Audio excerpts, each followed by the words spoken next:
One lone hand has raised Subversive. up here.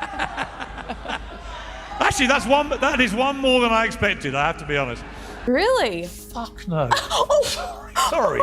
We are uncensored, but oh my God, the idea there's any comparison between Diana, who was the biggest star in the world. A single hand goes up in the crowd, bold, defiant, and apparently one more than anyone expected. There's laughter, a jab, a reminder that this conversation usually comes with fire. Because the moment Princess Diana's legacy is mentioned near Meghan Markle's name, people lose their minds. And once again, everything kicks off like every Meghan-related media earthquake does. Quietly, a whisper, a rumor spreading like smoke through social media. Then boom, Piers Morgan lobs a digital grenade into the internet. Not a headline, not a rant, a tape, a recording believed to have been buried forever, now unleashed. This wasn't just throwing shade, this was a wildfire. Harry and Meghan, when their behaviour became obnoxious, self-serving, and rankly hypocritical. Because Piers didn't reveal an opinion, he revealed evidence. Moments after it landed online, insiders say Meghan erupted. Not annoyed, detonated. So let's rewind. How did this all explode? It began when Piers teased that he'd stumbled across a trove of old recordings. Interviews never cleared by the palace, never broadcast, never even acknowledged. Everyone assumed it was just dusty royal chatter, some harmless outtakes, a little behind-the-scenes palace gossip. But nobody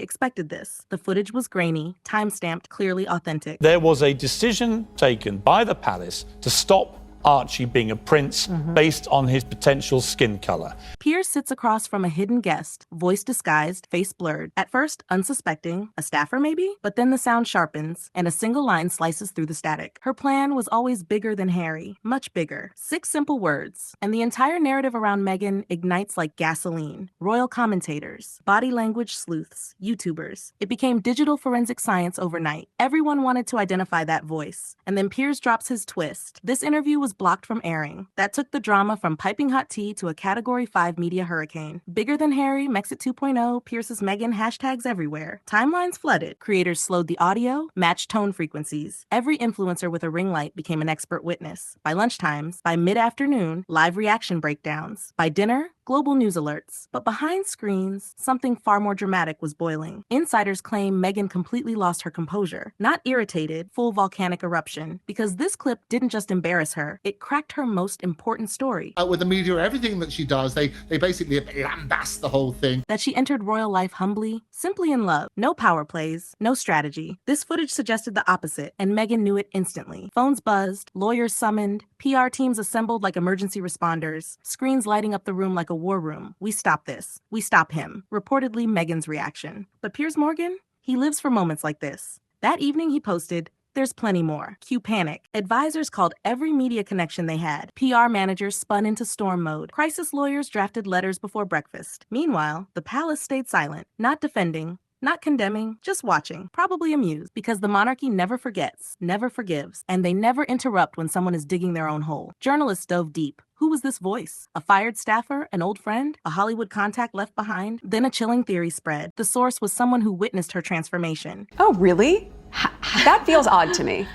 From Hollywood hopeful to royal power player, Piers promised more contact, more buried truth. The real bombshell wasn't that Meghan might have ambition. It was that someone credible said it on tape and someone powerful hid it. Once it hit the internet, game over. Mirrors everywhere, backups everywhere. The truth, or at least the perception of truth, was free. The bigger question became, if Meghan really had no agenda, why was this suppressed? Who was protecting her, and why stop now? The implication that cut deepest. Did Meghan always intend to outgrow Harry? People started analyzing Harry's appearances, his distant expression, his uncomfortable posture. Was the fairy tale cracking? And Piers? He was savoring every second like the Super Bowl of scores to settle. Do you think that's all she told people? He sneered. The internet losing its mind. For Meghan, this wasn't entertainment. This was a battle on multiple fronts. Public trust, palace politics, Harry's loyalty, a traitor in her inner circle. Piers sips his tea and smirks, welcome to Between Two Flames. Because this wasn't the main event. This was just the trailer. That night, the internet cracked the code. A tiny TikTok account posted a comparison. Old interview versus mystery recording, perfect match. Breathing pattern, speech rhythm, no question. Within hours, the name was everywhere. Not a random outsider. Someone who shaped Meghan's early brand. If this person had turned against her, every buried story just got a spotlight. Meghan's lawyers scrambled. Phone calls at 3 a.m.,